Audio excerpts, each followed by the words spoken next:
I, Vegeta, the Prince of all Saiyans, hereby command that you do not listen or subscribe to the Dragon Ball 4 Life podcast. Whatever you do, would you defy royalty?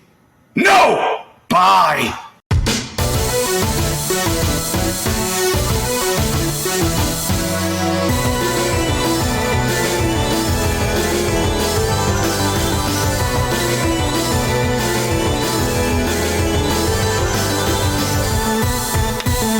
May we have your attention, please, and welcome to another episode of Dragon Ball 4 Life, where you come for the content, but just stay for the culture. And Trav, we talking about culture like Chi-Chi whipping up some Chi-Chi. You know, we talking about like when Master Roshi gets a little toasty. You know, Mr. Popo do be in the know, bro. And yes, while Krillin do be chilling, we the on fire force, and we betting it all on black. Frieza. 'Tis I, the frozen one, Mr. Matthew Porter, aka Mr. More Than Just a Pretty Jace, here with my podtonic life partner, the Trunks to my future, cause ain't no Gotens on this side, my forever Dende one, Planet Namek at the disco himself, Mr. TrollTollTrav. Talk to the people, Trav. Is this thing on? Like a saying? Might say check this with 1, pride. 2, 1, 2. I mean, Lord Beers knows I've never been a cheater, so forever and ever. That's why I stay with one woman like Vegeta. And we are back for the finale of our second installment of Fans for Life, where we've been covering Night of Abyss. And this finale, so far, there's only been 8 episodes out, and we're going to cover episodes 6 through 8 and conclude with our thoughts, feedback, and overall what we would like to see with the story moving forward. But Mr. Porter, what else would you like to let the listeners know? Yeah, I was gonna let people know, because you guys are probably like, but Matt and Trav, why are you giving us 3 episodes for the price of 1? Reason being, there's a method to the madness. Yes, we covered 1 through 5 as individual episodes, but we wanted to do 6, 7, and 8 because we felt that more than anywhere else in the story, these 3 chapters intersected. Like, they literally run through each other. Whereas, you know, we do get some day later, time skip later that month, like earlier in Night of Abyss, where we were able to just kind of treat each episode as its own thing. 6, 7, and 8, like, quite literally are one really well drawn out story.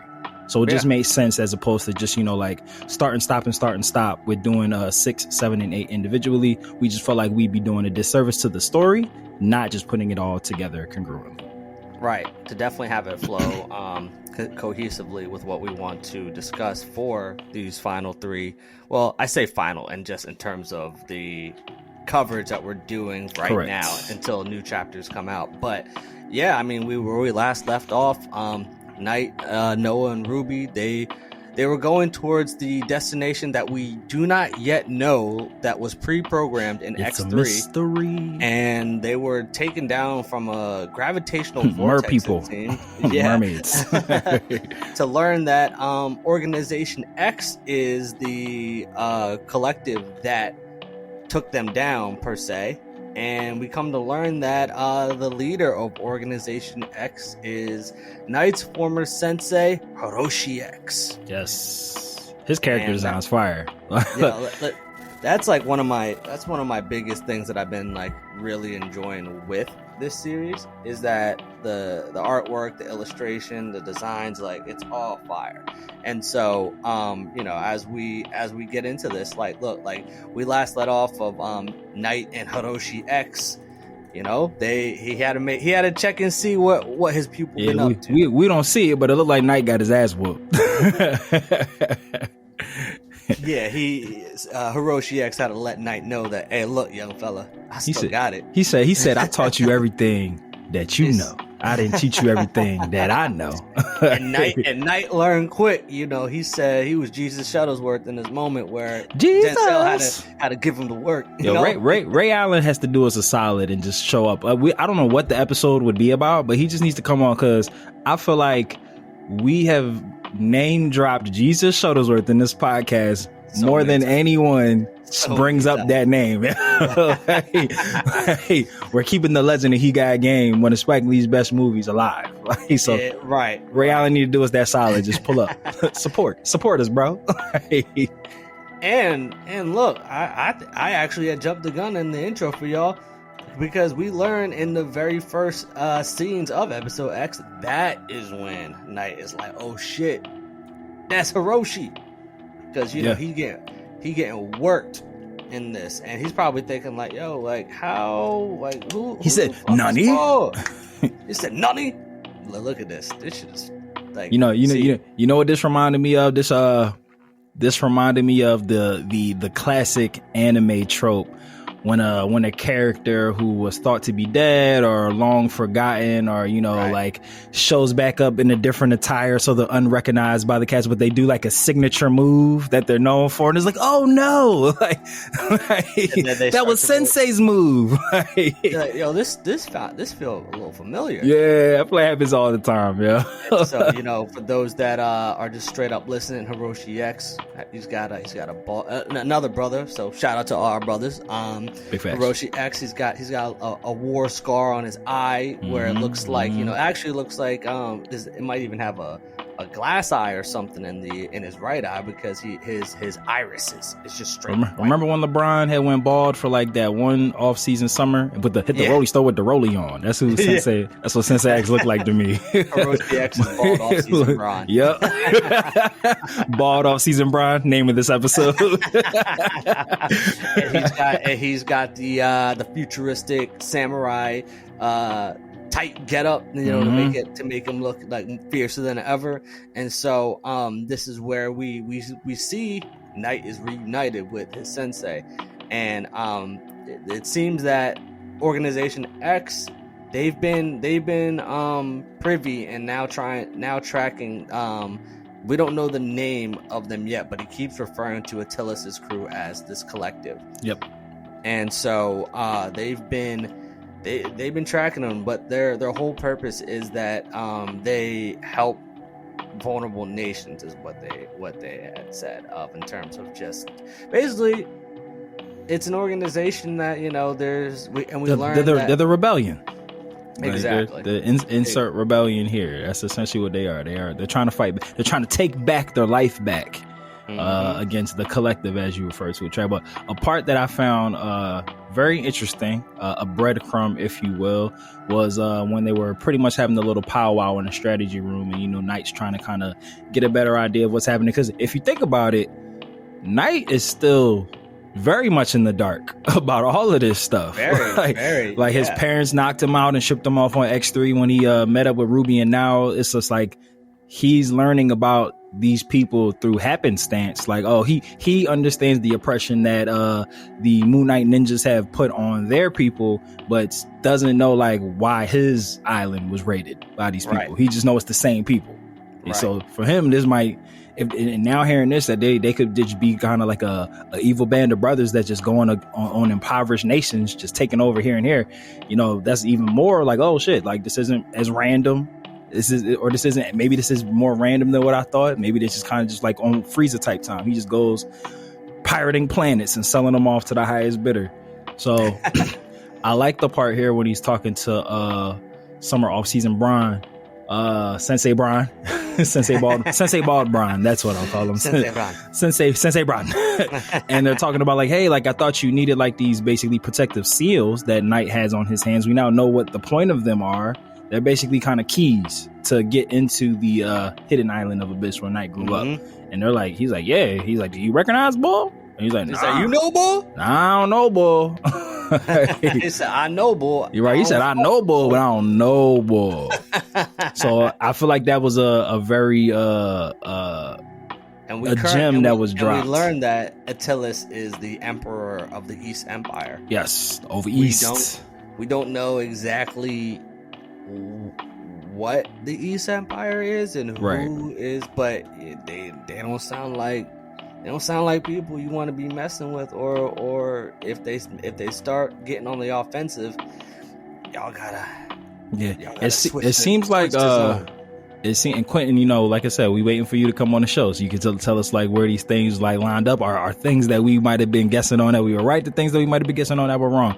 But it kind of seems like, even though the story is told from like a omniscient narrator's view, like meaning you see everything, it's not from like a specific character's view, it does kind of feel like, and I don't know if this was intentional or not, that us as the reader, we kind of are like in Knight's shoes. Like there's a lot of details about a lot of things that the people around Knight know that he doesn't know, and then like that we don't know. Like the way that it's like explained in the story, or just like these half answers that he gets. Like when there's confusion in the book, it like you kind of feel like, oh shit, like what's going on? Like, oh, they don't know neither. Like this is crazy. Like who knows? Like, and once again, Hiroshi X is telling Knight that it's no longer a matter of if, it's now when of he's going to live up to the prophecy, which Knight still is kind of like, yo, y'all keep saying all this shit around me, and he's Simba, he young Simba right now. He's just like, yeah, I hear you. It sound good. It sound good in theory, right? But in practice, not so much. So, and once again, Knight just is not. He's not believing in himself. He doesn't think that the whole attack on his homeland just really has messed him up to the point where, whatever this prophecy is, he don't think he up for it. He said, yo, man, I really got it like that, man. So you sound like Joel Embiid. I don't know. Just had with him coming back on Tuesday. Allegedly. Yeah, right. He might sit out longer after seeing Maxi's out. He said, oh, shit, all right. It's like, how do you suspend a player for 3 games who's already out on medical leave? Like, where does the suspension start? Well, side note, I heard that prior to the announcement of the suspension, the Sixers had like leaked out to a reporter that he was going to be healthy to play on Wednesday. I'm fucking dying. So that way the suspension could start on Wednesday, because it wouldn't start until he was clear, so he came back. Yeah, I'm dying. So they definitely got wind of he was about to be suspended. They said, all right, you good? He'll be ready Wednesday. So then the suspension could start. So that's Philly. That's the most Philly sports thing I've ever heard. 1000%. Like it's one of those things where I'm just like so happy that all this bullshit is happening in the beginning of the season when nobody cares about the season. Where now Maxey hurt. Yeah, that's what I'm just like. I'm like, get all the injuries out early, and then after that, whatever. But yeah, the NBA is off to a weird start. But you know it's crazy, and only on DB4L can you get sports takes on the anime podcast. But I totally forgot about this, but I heard it again on the radio. Part of that Al Horford deal, they traded their first round pick, 2025. Oh yeah, I want to say to the Pelicans. No, I can't remember who they traded it to, but it's a top 6 protected pick. It's to OKC. Oh yeah. Because they traded Al to OKC. It's a top 6 protected pick. So it's just like, if they kind of get out the gate and do better and finish like middle of the pack, like they lose their first round pick. Oh yeah, but I mean, you would think though that like once they get everybody back, we'll like, see. They're gonna be much better team. You know me, I was about as happy of the Paul George signing as I was the Russell Westbrook signing to the Lakers. Like, sheesh. way off. He's not him, bro. Like, he's not a Batman. We'll get off the sports. We'll get back to the end. Yeah. But at the end of the day, Joel needs a Sensei Bron to bring it back. He needs a bald-headed sensei to guide him to the promised land. You know what it is, Trav?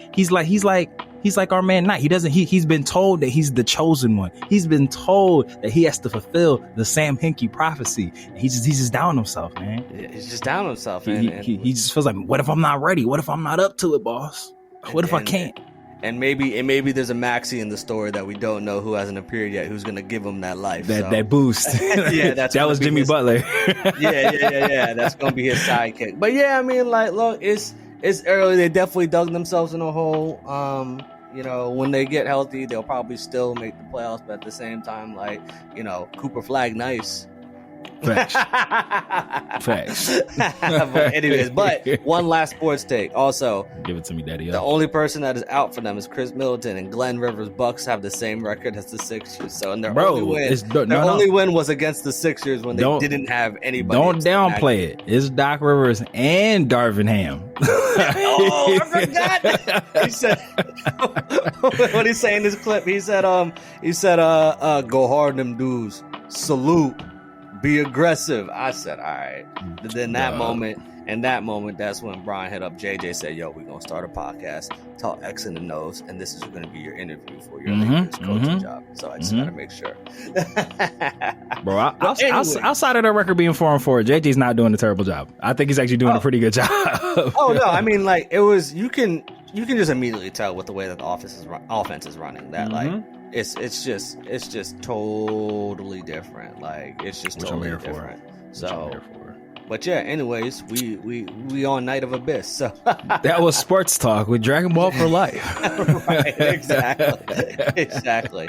So now, Hiroshi X, he's letting Knight know that, look, these motherfuckers of this collective, they some bad MFers, man. Like he said that, you know, it's not only just this war that is going on between the East and West Empire that is the reason why that all these outside lands are now just impoverished and everything, but it seems like whatever this collective from the East Empire has going on don't seem like it's good for the world, and it sounds like Knight is in the center of it. The key. Yes. It's the key to stopping it. So, or the key to stopping it, or the key to it happening. Because they're definitely like the thing that I find really interesting, like with Knight, because you know we know that. So it seems from the conversation with Sensei Bron that he's been quote unquote groomed for the prophecy, but it doesn't seem that they've ever told him what it is. And maybe like if that's for his own protection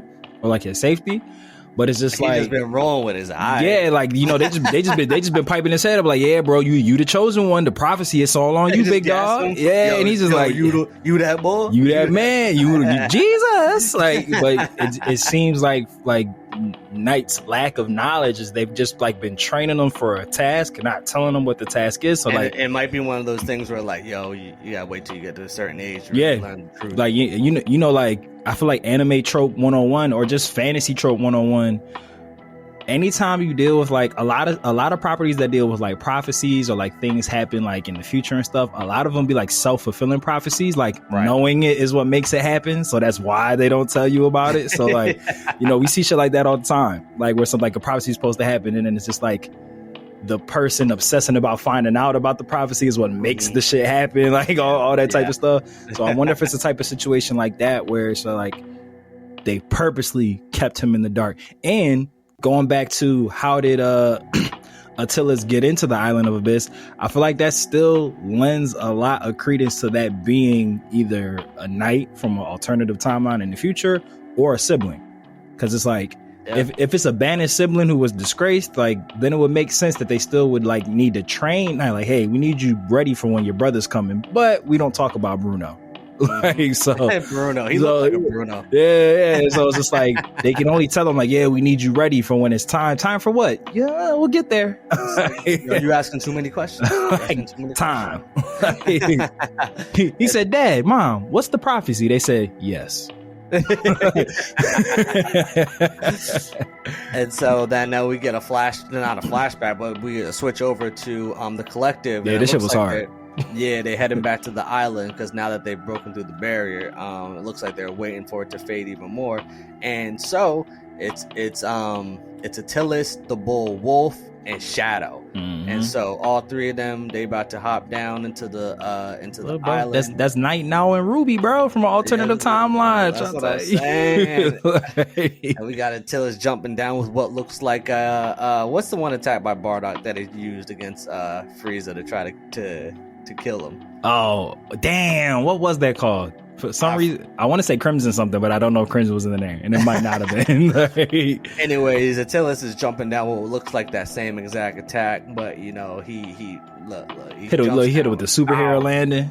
Yeah, for the villain, and so he finds where the scroll is located and charges up what looks like a dark Gallic gun, you know, like it looks like, a dark Big Bang attack. That's what it looks like.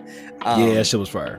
And so he charges what he's calling a disintegrating abyss. And now, we learn more about this through these episodes, but I at least for me, and maybe it was just because maybe I didn't remember it from any previous episodes, and correct me if they did mention it, I'm just forgetting it. But I feel like this is the first time we're seeing Abyss used in like a key like manner. Like for those that are listening, he literally, it looks like he's shooting off a dark. It's a Final Flash, bro. Final Flash, yeah, like high key of Final Flash. And so, but yeah, like this is the first time I was learning that Abyss can also be used as, or is a form of like ki or energy attack, you know? Yeah. And I mean, maybe, I mean, I guess not maybe, because like it is, like, I don't just know if this was the point, but like, I guess maybe the Hope Island of Abyss is like a literal term, like this, like whatever this key is, or like whatever Abyss is, like, I don't know if this is like the central hub for it, or this is a place that's rich in it, or maybe where it from like originate from. Yeah, where it originated, and like it's just resource. Because I feel like we haven't gotten. That back. would make sense if like why they also a reason why it could be under attack, or why it's kind of like vibranium. Yeah, exactly. And you know, because you know what else? Like we had touched on it obviously when it was a thing. I'm fairly confident we haven't revisited it yet within any of the other episodes, but like, that gate that Attila's walks through in the first book has to be important. Like that warp gate, like whatever that with the symbols and everything, like, and maybe that has something to do with like this energy form of Abyss. Yeah. And so as he's about to get the scroll, Wolf says, "Nah, you thought you had it." And so he tries to take it for his own personal use, and once he did that, we already knew he was about to get murked. We knew his time was up. yeah. Facts. Like a betrayal / introduction angle all at the same time. yeah, right. Like, hey, we're gonna introduce you. We're gonna get you out of here real quick. And so, but it looks like though when Wolf grabs the scroll, and at first I thought it was some like gravitational pull that Attila's did, but it seems almost as if like when whoever grabs the scroll, you have to be strong enough to handle whatever power that it holds, because when he's like stuck, he's like frozen in like in engulfed in like whatever the power that's coming out of the scroll, and it allows Attilas to go over, grab him by his fucking neck, and not only does he take the scroll from Wolf, he takes it by ripping his arm off. Hey, bro, I feel like a case could be made that was Attilas' plan. Maybe he knew if you grabbed it, you get jammed up, and he's like, hey, this is my sticky finger ass motherfucking friend. Right. Maybe to test to see like how strong it could actually be. Like, you know what? You go do that. Go ahead and try to take that, master thief. Right. See what happens. Because I didn't think about this until we're doing the rereading. You said that, like, just watching him get the scroll out of the pit via pulling up Wolf from the cave is like, maybe he knew that grabbing that is like a death sentence. Right. Well, because then right after he's explaining because Shadow's like, all right, well, why don't we just finish him off here? Yeah. Because and then Attilas is like, he's worse than death. What's happening to him right now? He's in a different realm right now that we can't comprehend, and you know he's gonna be in here, and either he's going to die there or he's gonna bleed out, and if he survives both, then he can get his arm back. And it sounds like he's like, we'll take him back, but I don't know if he's gonna survive.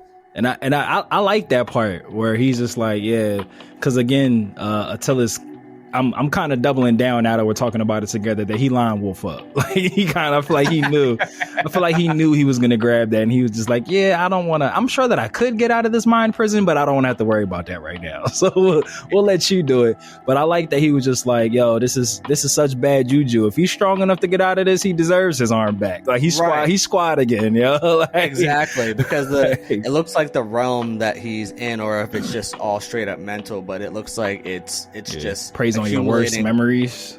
All the sins that he's committed over his life, and it seems like you're internally being punished for that, and so it seems like an effect of literally a baptism of fire. Like, right.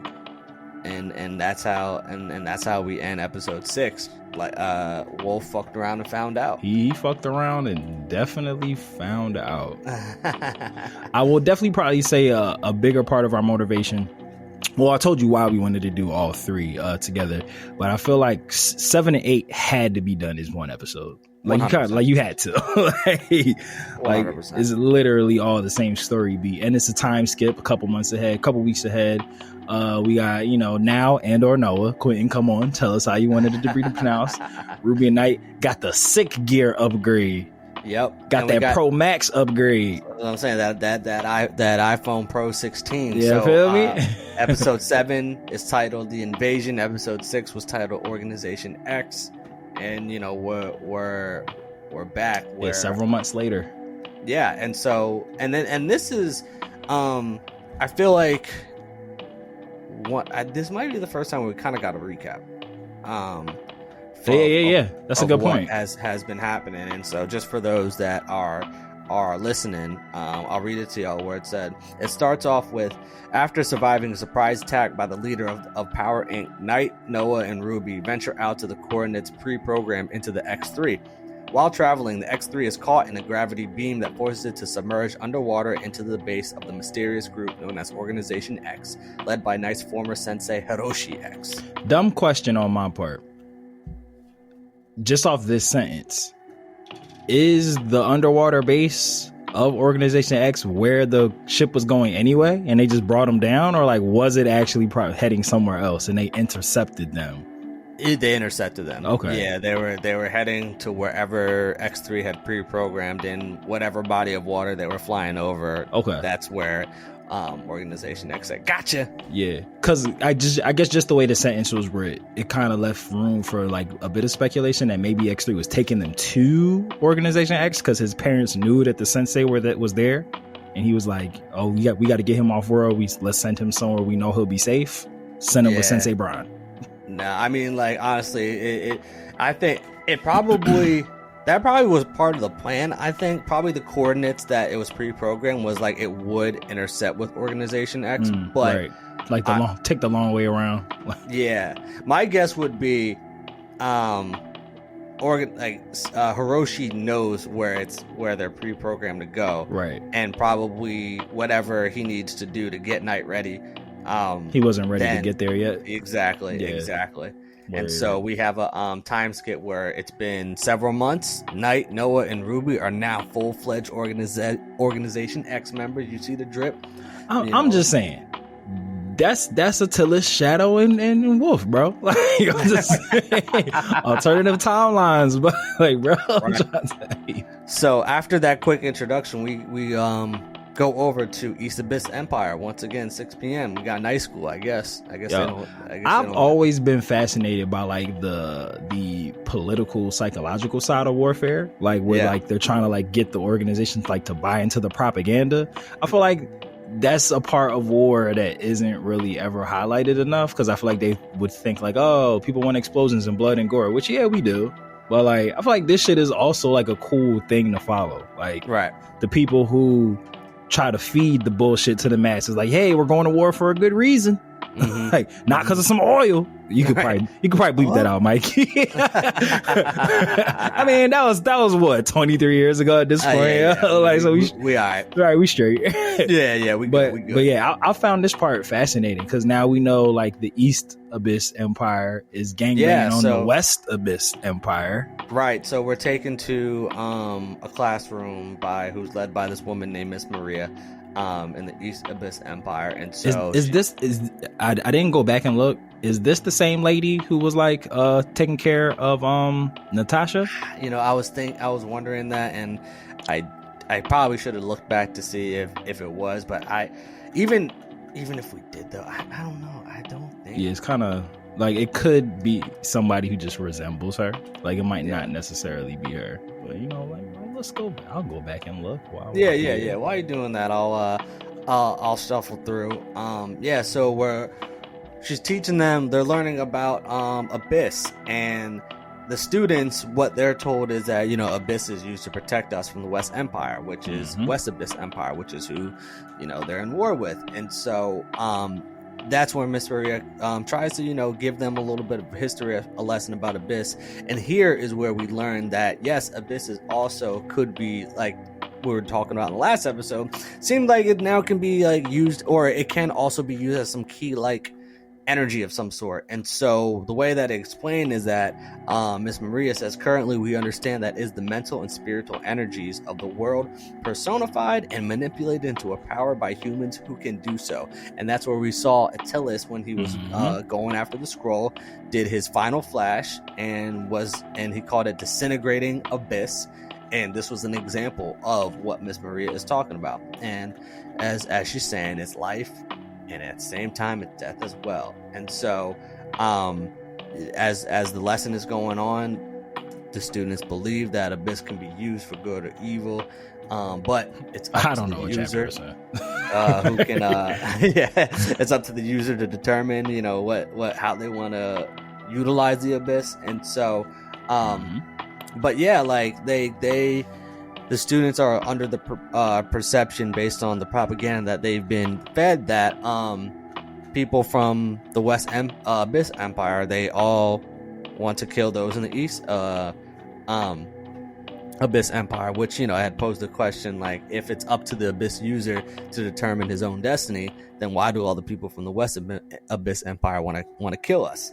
And the reason why I'm reading some of these quotes, because I do think this is like an important lesson that we're probably going to be learning about later on in future episodes. But, you know, Miss Maria says it's called indoctrination. The power structure creates the frameworks in which we view and understand society. The ruling elite needs enemies, even if they're manufactured. Power over peace is their ethos. And so, you know, basically trying to let the students know, like, hey, look, this shit deeper than rap, and that the people that there's additional reasons why, like, it's built like this. And so, but yeah, she had enough. Yeah. He said this is where we diverge from the dogma. Right. And so, but apparently her fellow teacher was not happy with that. You know, she I'm gonna say it's her. I can't find it. Like, I just remember it kind of being towards the end of a chapter, but I couldn't find it. And, but it looks like her. And so, you know, she's her fellow teacher is saying that, you know, why are you telling these revolutionary ideologies? And she said the truth. Yeah. She's like, do you want to end up like your husband? So apparently, seems like her husband was off for speaking the truth. They said, oh, hold up, buddy, you know too much. Right. You're telling too much about the inner secrets of the government. A defector. We can't let you survive, buddy. So let me ask you this question, Trav, and I don't necessarily know if I have an answer to it. So if you do, you don't, it's okay. Do you think we have seen her husband, or like have been made aware, like, of her husband? Nah, I wouldn't have a good guess or read on that. For some random reason, I feel like it could be Sensei Bron. I don't know why. I just feel like just because they were like introduced in consecutive chapters. Right. And typically, like, again, if I really do, looking at it more, think that this is the woman who saved Tasha. So it's just like, just based off of my assumptions or projections from like other properties. Typically when you introduce two characters who seem unrelated, like kind of consecutively, there's usually some type of connection between the two. So yeah, that's just when she said husband, I was like, ooh, Sensei Bron. That's just kind of what my brain went immediately.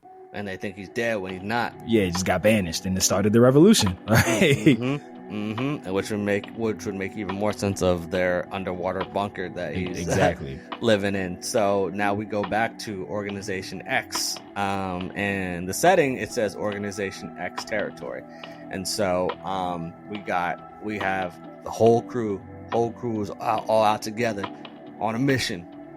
Knight, Sensei, you know, squad. But then we get another flashback of young Knight, young Hiroshi, and Pops and Mom. And so this is where we start to where they want Hiroshi to start training Knight. Yeah. And they think that he's the one. He's the one. Do you think Knight was born with those symbols, or they put them on him? I feel like he was born. I kind of am too. I feel like that might be part of the chosen one. Yeah, part of its prophecy. Yeah. Like And we learned that the specific style that Knight learns in terms of fighting style is the Hurricane Abyss. My man's an X-Men. Sensei's basically an X-Men. He's Storm. yeah, right. And so they don't ask him to train. Like Mom said, no. It's ain't no question. Yeah, we request. You have to. Yes. And so but we have this flashback memory of back when Bald Bron still had color in his beard before it was gray. Looks like he still got both eyes. There's no scars. He still has 2 eyes. Yeah, so he must have gotten blipped in a fight, because now he got the scar around the eye. It looks like the right one looks like a glass one, but we don't know. So we're seeing, and I'll always talk about the art within this story. So good, bro. So good. Knight was double katana from the early rip. He knew what he wanted his weapon style to be. That's probably how they knew he was nice. They said, he said, you want 2 swords? Okay. They said, all right, young boy, right. Have at it. He said, you got a big dog? It's your world, squirrel. So yeah, I mean, we just see more of that. Man cut a boulder with the wind. That's how crazy he is. And then now we fast forward to the present, where it looks like they are on the outskirts of wherever Organization X is located, where it looks like these laboratories have been popping up on the outskirts of where they're located. And these laboratories, as they're starting to inspect and look through them, they learn that whoever is at these laboratories, they're manipulating the forbidden abyss, which is basically a liquid form of abyss that they have been essentially assimilating with animals, which then has gone wrong and turns them into monsters. It's extremely Hojo from Final Fantasy vibes. Yes. Experimenting with Genova's essence and shit. Yeah, and also too, humans have been exposed to this liquid form of abyss, and if you can't have the ability to host it, you're just gonna die. And it looks like there's a lot of grotesque beasts and monsters that they're finding based on these experiments that these laboratories were conducting, and this is also done by Power Inc. And so you know what else reminded me of Resident Evil, like Umbrella, especially the movie, the first movie where they had to go down into the Johnski where they were experimenting on people with the T virus. Yeah. People got out. And it looks like too, based on what we're learning here, is that it must be a side effect basically of the beasts that are exposed to this liquid abyss. Yep. They transform back to their prehistoric ancestors. But this one right here, this just looks like a straight up venom monster. So Facts. I don't know. If it's the prehistoric ancestor of that world, then man, that's a nasty looking beast that they got there. Your great grandma was ugly. Ugly as hell. And so, but yeah, I mean, they come across this, and I want to know how. I was about to say I want to know how Sensei Bron knows so much, but I guess when you're one of the heads of the resistance, studying up on all this shit, it's probably your primary function. Right. Spying on them, getting intel. And he's been researching it, and as they're learning more about these beasts, Noah gets a call. He said, "Shit, we got a situation at HQ. We under attack. They've been set up, and they are under attack by these type of monsters that they were just researching." I love this picture with them in the woods. You just see the eyes as a fire. It's a fire imagery. And that's how episode 7 concludes. The invasion. With Sensei Bron ready to go ham. And now we have so far this is episode 8, which is the tentative finale. Yeah. This is we've caught up to all 8 episodes, and we are going, and this is Forbidden Abyss. So for those that are listening, no, this is not the end of the story. This is just what is out currently.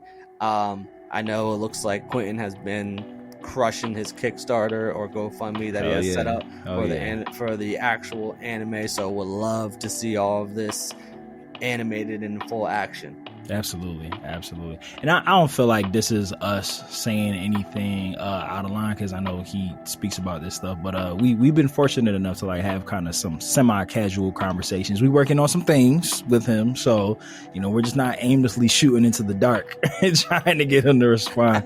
But like Trav was saying, this isn't the end of it. For real, timing wise, episode 8 came out literally just this past summer. So it's just like, and for this to be like all self-funded, self-realized, self-done, like the amount of ones that he was able to put out, like just in that shorter period of time, like between March and June, is super impressive. Because we know Shonen literally is a month between manga chapters with Dragon Ball Super. Exactly. So he was ripping out like 4 episodes at a time, like at one point, like when these first came out. So this one came out in June. So we getting ready for more. Exactly. We excited, and you best believe when it comes back, we'll be covering it. 100%. We'll be right here. Hell yeah. So now and most of this chapter 2 or episode, I should say, is it's a full out attack on Organizations X's HQ, their headquarters, and it's these beasts that have been manipulated with the Forbidden Abyss. And now what we're seeing here for those that are listening and scrolling, we have a picture of Noah where it looks like he wears a necklace that has his mom's gem. We don't know what his mom's gem is, but it seems to have some sort of effect, or it seems to have some sort of reaction to the beasts that are now invading the headquarters. And so my guess is that his gem probably has Forbidden Abyss in it. Solidified abyss, crystallized abyss. I love how when he's just like, oh shit, I'm gonna go check out, basically so he's saying a lot of these labs have like sensitive information and like vital stuff to the rebellion, so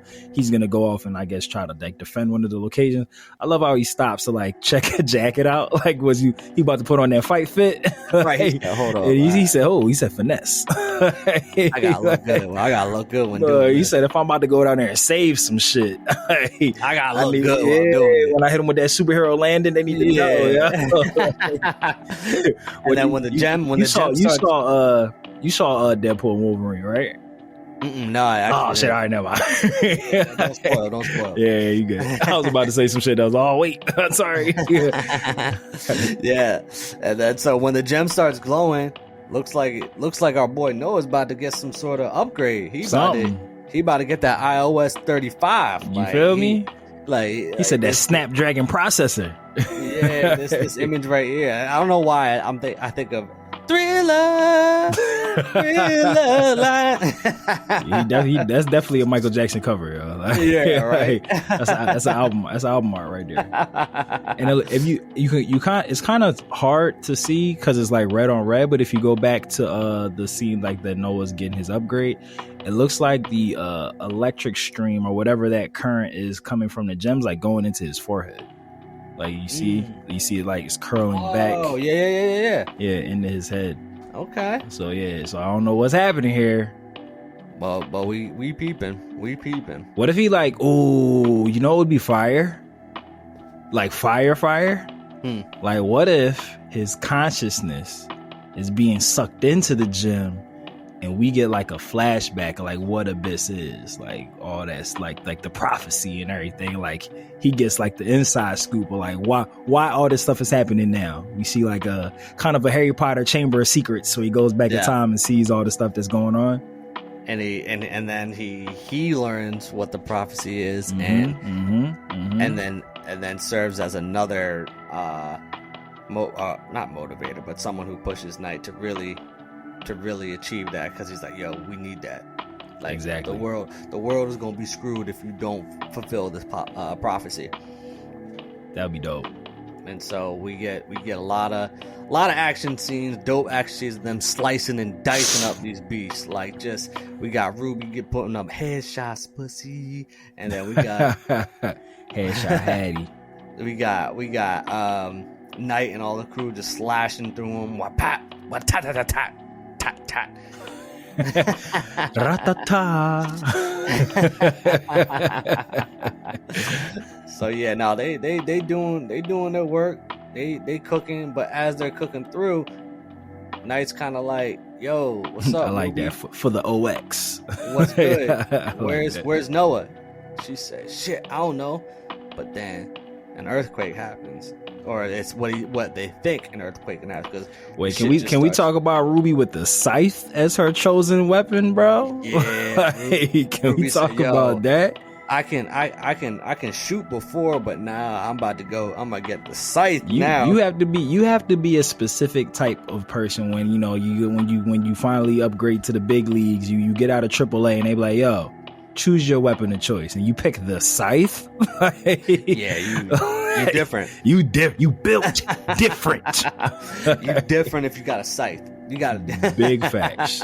Like, I feel like 80% of the scythe is like the intimidation factor. Like, I'm not about to square up with somebody who pulls out a fucking scythe because of like how big and heavy it is. It's gotta Dog. you gotta really be masterful with that to not even just that, to use that agilely. Just the correct correlation to death. Like, death's chosen weapon. Like, and I'm about to try to throw hands with somebody who's wielding a scythe. Like, you said, "Now I'm cool." Yeah, I'm just putting my gun down. Like, and it looked like Ruby got a little braid. Like, yeah, you see, she tied up. She ready. Yeah, she like, ready. You know what I'm doing? If I was one of them Moon Knight ninjas, I would just be like, "Hey, can I join the prisoner turned reluctant ally part of the team program? Like, like, arrest me now, put me in jail, reform me. Like, let me trial for OX on a trial basis until I earn y'all trust." You know I was bullshitting, right? I didn't mean that. Let me get that Negan starter pack, bro. Like, hated enemy turn reluctant friend turn full friend. Like, let me get that, bro. And so, boom, a giant beast pops up, and they're like, "Oh, nuts. We ain't seen one of these before. We ain't seen one of these from over east." Oh, bro, it's a double scythe at that. I didn't even know it's bro. Yeah, she different, bro. Yeah, and so that the episode concludes, but it looks like the boss of the monsters, that just this giant beast pops up, and they don't know where Noah is, and they don't know what's going on with him. So, yeah, we were kind of left with a cliffhanger. Mm-hmm. So, yeah, that's where we're at right now. So, woo, things are turning up, and crazy. You know, I do want to conclude this episode too with I want us to talk a little bit about what are some things with the story that we want to see moving forward. And so I can start off, and the first thing that I want to see, we're gonna have some overlap. Some background and context. Took one right off my list.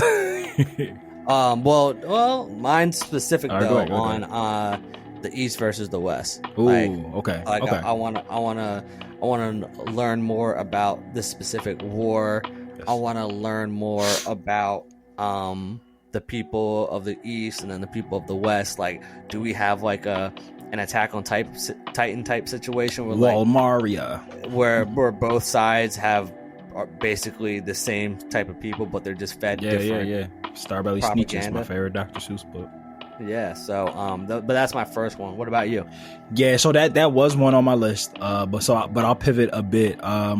Just kind of what we said in the episode. I would also like a sort of flashback sequence on just the important, like, what the prophecy actually is, which I guarantee we're gonna get that. But just like I said, we kind of keep I won't say dancing around it, but it has been an interesting approach where, like, Knight has been prepped to fulfill this prophecy that not even he is clear on, which I feel like definitely puts me in a a totally different experience as the reader, which is like unique to this. It's not something that you usually like in a like when something's a mystery, it's like it's kind of super pulled back until they give you more. But with this is like, we know he's the chosen one. We know something's happening.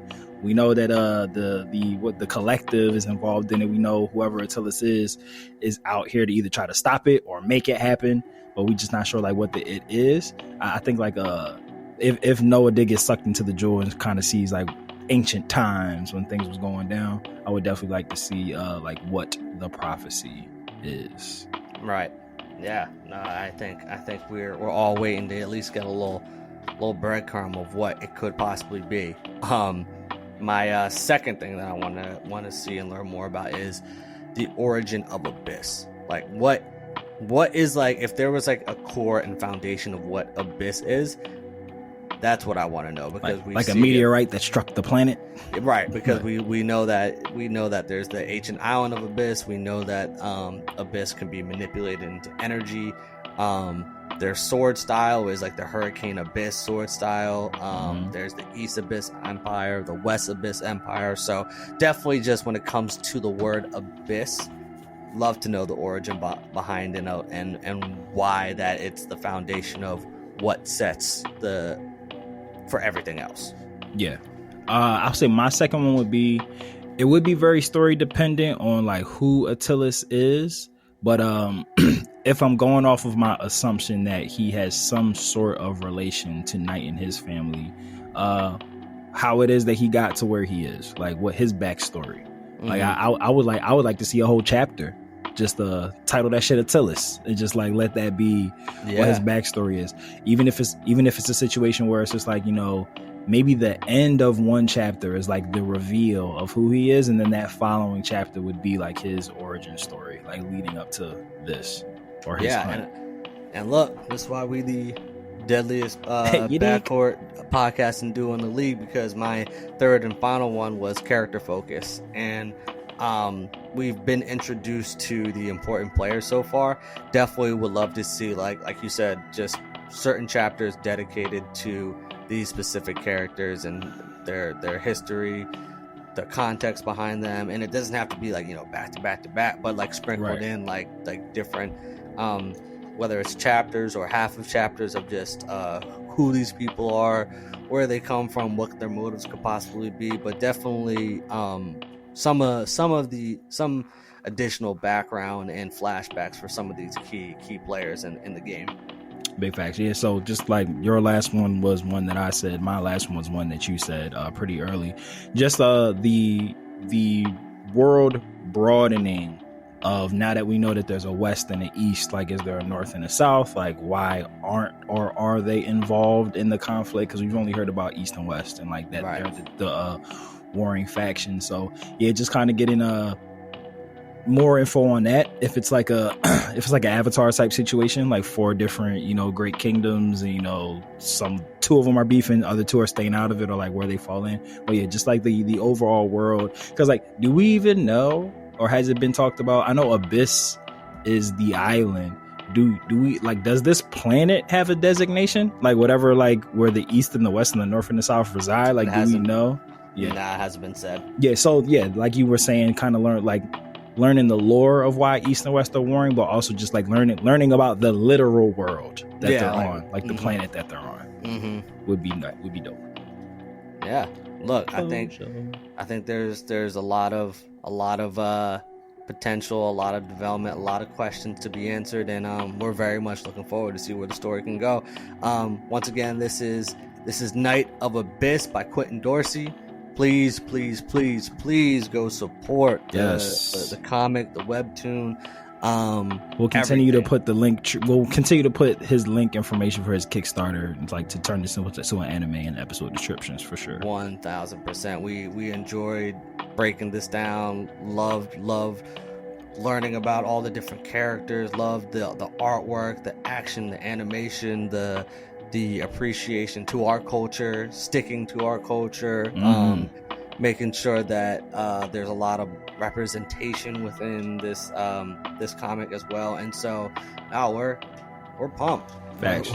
we're excited to see something fresh like this out there with characters in a genre that look like us, that we've been watching our whole lives, and we haven't seen too many characters that look like us, let alone a whole series that has a bunch of characters that look like us in the anime world. So big much facts. respect, much and you know, you're an inspiration, Quintin, and hopefully we can have you on here sooner rather than later, and really learn more about you, and just, you know, maybe even get some exclusives of where the story is you feel me? going. The inside scoops. Like, Yeah.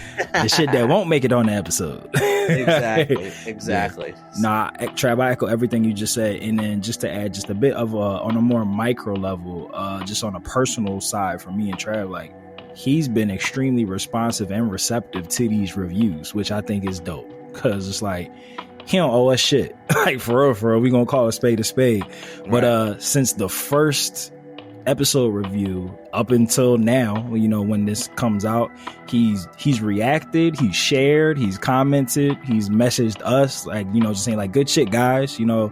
So it's just like, for somebody who is clearly making his mark in this space, and I would imagine, you know, if everybody feels about this the way that we feel about it, particularly the people that look like us, I can imagine that, you know, he probably gets thousands of messages like all the time. You know, he has a pretty big social media following, so for him to take his time out to like literally actually, and you can tell that he like listens to the episodes, because he'll like comment on shit that was like in the episode. So for him to like take the time out of his day between, you know, God only knows, trying to get this Kickstarter to the point where it can turn into an anime, finding a studio for that, while still also literally actively creating the story, like it's still actively happening right now, for him to take the time out to listen to our shit and actually like engage and, you know, champion us covering his project is it's not lost on us. It means a lot. 100%. For sure. It means a lot, because it takes a village, baby. It takes a village. Yes. Well, good brother Trav, I feel like those are pretty wise words from the both of us. You got anything else before we close this out? Nah, I think we spoke the wise of the wise before we dipped. Well, lifers, we call you guys the lifers because you quite literally put the L into DB4L, and we know that we can't grow this spirit bomb without you. So lend us your energy by way of likes, subscribes, 5 to 7 star reviews if that's possible, follows on YouTube and all the social medias and all that Jupiter Jazz parts 1 and 2. And the easiest way to do that is by clicking the all-powerful link tree of might in the episode description below. And like we always say here in the Kame house that Toriyama built, whether you watch it or you read it, we all need it. So open up your nerd eye, and we will see you next time on Dragon Ball for Life. Dodon Ray. Pow. Shout outs to super producer Mikey and Dragon Ball GT.